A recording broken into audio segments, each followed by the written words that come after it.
Jordan asks, you've done a little bit on it, but maybe a longer video on how vet staff should handle dogs at a vet clinic, whether they're just too excitable and hard to handle because they are so bonkers or aggressive dogs, how to approach, how to put a muzzle for a dog that is trying to eat you, et cetera, et cetera, et cetera. I know my staff would love that.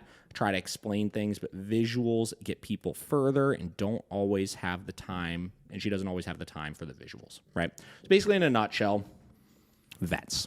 How can we improve on those things, right? Yeah. We've talked a lot about this before. This is a hard one, right? Because it's not totally on the vet, right? Like, obviously, there are some things that I think vets do that can make things worse, right? And I think there's some things that they could do when they encounter difficult dogs that can make it a little bit better. Yeah. But a lot of this falls on, additionally, the owner and them proactively training. You know what I mean? So looking at this, we'll look at this from both sides, right? We'll look at this from the side of the vet, and we'll look at this from the side of the owner, right? So first and foremost, the number one thing that I always say that vets need to do a better job of is they need to understand that their job is not to be best friends with the dog when they go in for the examination. Yeah. Right? That is like arguably the biggest one, because the number one place we see things go sideways is when the owner is sitting on the bench over there, the dog is already scared and just glued up next to them, and then some person they don't know comes in face first, hey buddy, how are you? Oh my God, you're so cute. And like reaching out to them, and suddenly, because that dog is backed up against a wall and they're terrified, and now you got this person doing this weird, crazy, submissive, weak thing to them. Suddenly, right? Not even necessarily trying to bite them, but like, hey, get the fuck away from me, right? And then the second that happens, the whole energy of the vet visit changes. Then the vet is like, whoa, we got an aggressive dog on our hands. We got to, do this and do that and muzzle them and sedate them and like do all this crazy stuff. Or then they try harder of like, here, take treats, do this, do that, right? When in actuality, the dog is not trying to attack them, right? The dog is just scared, and you're doing something that's basically poking their buttons. Yep. You know what I mean? 9 out of 10 times, right? The reason why it's funny, again, another tangent here, right? Yesterday, we're trying to film more of our like befores, right? So like we do literally dozens of lessons every week, and we see dozens of new dogs every week. And for a while, we were missing a lot of the first lessons and not filming them, right? And Ella, one of our media girls, told me yesterday, she was like, I film all these befores or these first lessons, but half the time they're just not that bad. And I was thinking about it. I was like, you know what? I was like, the reason why they're not that bad is because we understand how to work around a dog that's nervous in a way that's not going to provoke them to act out. It's true. You know what I mean? Like, that's a lot of it, right? Like, I'm sure any of these dogs, if we were to like set up some mock scenarios where it's gonna like put some pressure on them and stuff, they would all act all crazy, right? And don't get me wrong, there's some that will act crazy regardless. Like, we posted a before and after of a dog that I was doing its nails, and I wasn't even touching the dog. The dog's trying to attack me, right?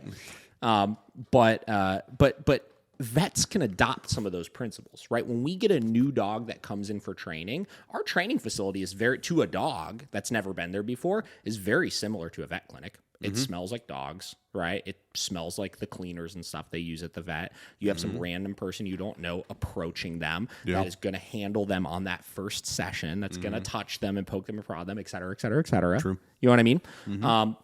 But we understand how to mitigate that in a way where the dog is going to be cool, right? So first and foremost, when we come into the vet clinic, when a new client comes in, or when you take your dog to the vet clinic, if we could simply skip the step of being friends with the dog and just for the first couple minutes come in and just talk to the owner while completely ignoring the dog.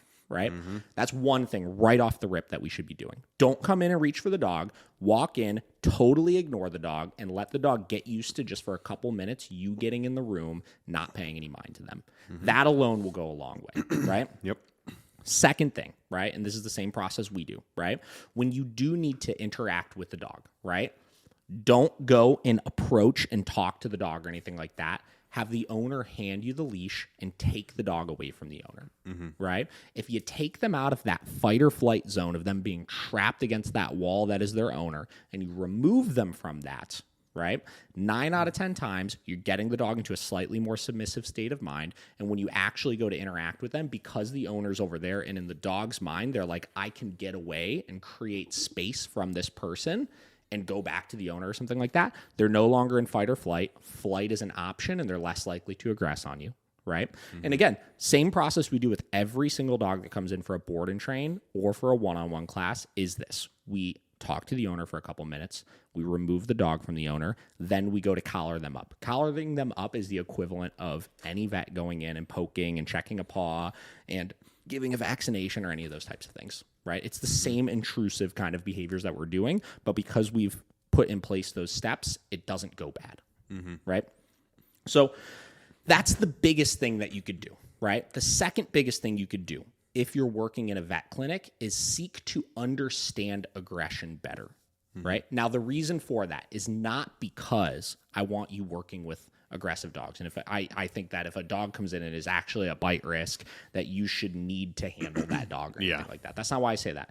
I say that because the better you can understand aggression and the better you can understand behavioral issues, when you're working with dogs that aren't that serious, you're going to understand the things you need to do to not put them in a position where they're going to bite, right? Or make them less likely to bite, right? I wrote this like aggressive dog handbook for my staff a while ago. And we did an entire episode where we read it on here. Obviously, anybody that's listening to this, if you're interested in those types of things, literally search aggressive dog handbook, David the Dog Trainer podcast, and you'll find it. And additionally, if you want a paper copy of it, send me an email at david@miraclecaninetraining.com and I will literally send it to you. I'm not trying to hide this stuff from anybody. Right? We put it all out there because I want you guys all to be safe. I want you guys to understand this. It's a very detailed guide that I wrote that details all of the reasons, in my opinion, why a dog would bite, right? And how you go about combating those things, right? Yeah. So if you could understand that, again, you'll understand how to interact with the dog better, where the dog feels safe and doesn't feel like they're going to act out aggressively. And you're going to understand how to sidestep and avoid problems and reduce conflict when you're working with the dog. So Boom. That's on the veterinarian side of things. Yep. Those are things that I think the vet can do. Now, I don't, like I said, I'm not putting all of this responsibility on the vet. Like, you have to do all these different things. But if you did those things, your job would be a lot easier. I'm just telling you, right?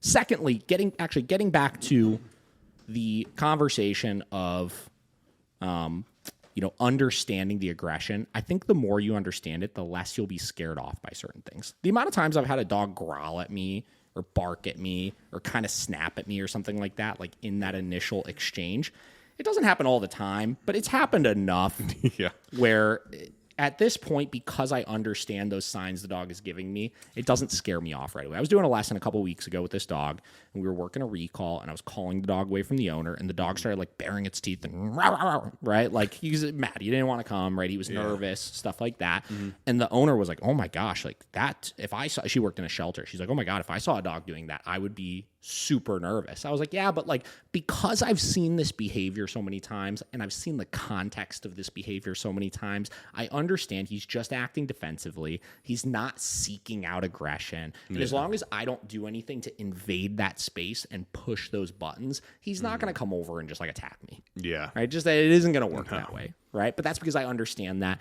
And I want vets and I want vet techs to understand those things better as well, so they could feel more confident in those scenarios. Yeah. Now, switching from the vet side of things to the owner side of things, right? What are things you could do to help improve, right? First one, just because she said it in this question, obviously. She asked, how does the vet go about muzzling a dog? It is not the vet's job to muzzle the dog, right? That is an owner issue. If you have a dog that is going to act out at the vet, you need to do your diligence of getting the dog used to wearing a muzzle. Yep. And the dog needs to be muzzled before you go to the vet. Because if you go to the vet, and the dog is all freaked out, and the dog's never wore a muzzle before, and then suddenly the vet's like, "Hey, we need to muzzle this dog," and they go slap on some poorly fitted muzzle that they had sitting in the back for the last 5 years, it's just going to make things worse. That's it, right? It's not going to help. Right? So I don't care if your dog is a man-eater or if your dog just gets a little grumpy at the vet. Muzzle condition your dog, and everybody will feel more safe and secure. Yep. I muzzle Deli and Vinny every time I go to the vet. right? We're able to get our exams done. We'd probably be fine if we didn't do it, but I muzzle them at the vet so that everybody feels more safe while they're handling them. Yep. That's it. It's okay. It doesn't mean your dog's a bad dog. It doesn't mean your dog is an aggressive monster. It just means that you're putting in place proactive measures to help somebody who isn't quite as experienced with your dog feel safe handling them. That's it. And how much better, like, the whole mood starting off. The whole mood. You know? Everything starts off better, right? So that's one thing owners can do, right? Now, getting your dog used to wearing that muzzle frequently, put it on them for 15 minutes a day. Do it for a week. The first time you do it, the dog's going to fight it and hate it. It's okay. If you want to try to feed a couple treats through it, that's fine, but they got to realize it's not coming off. Yep. Right? 15 minutes a day. Do that. You'll be in the clear. Make sure it's sized up properly, fit it up nice and snug so they can't get it off, and just let them work through it. Pretty much as simple as that. Now, we pretty exclusively use Baskerville muzzles. I think that they're the least intrusive. I think that they're the most secure for the type of muzzle that it is, and they're very, very challenging for dogs to get them off. If they're sized properly, it's almost impossible for them to get that off. So that's one thing owners can do. Second thing owners can do is they can work through handling issues on their own. Every time we post videos of nail trims, and every time we post videos of handling things, simulated vet visits, everybody gets their fucking panties in a tizzy because they're like, oh my God, why don't you just give treats to the dog and just work them through it and this and that? Yeah. The reason why we don't is because we have to prep the dog for tolerating things that they don't necessarily like, because the vet, in particular, is the case in point example of where you're going to need it. Yeah. And if your dog is scared at the vet, you have to be able to work through this kind of stuff. Yeah. You have to. It is non-optional. Yeah. Non-optional. So work through things like that. You go watch some of our videos on doing it. You got to start getting the dog used to having things done in a way that they don't necessarily like. That's the second thing that you could do. Third thing you could do is you could take your training to a higher level. Why do dogs act so defensively at the vet in the first place? Well, in most cases, it's because they're not being given direction of what to expect or what to do when they're there in the first place. When you go to the vet, if your dog is just free and sniffing around and barking at this person and barking at that dog, and they're wandering around the waiting room until the vet comes in and this and that, they're already in a state of mind of making decisions on their own. If we can give direction, we go in the waiting room, put them in a downstay. You got to focus on this right now, dude.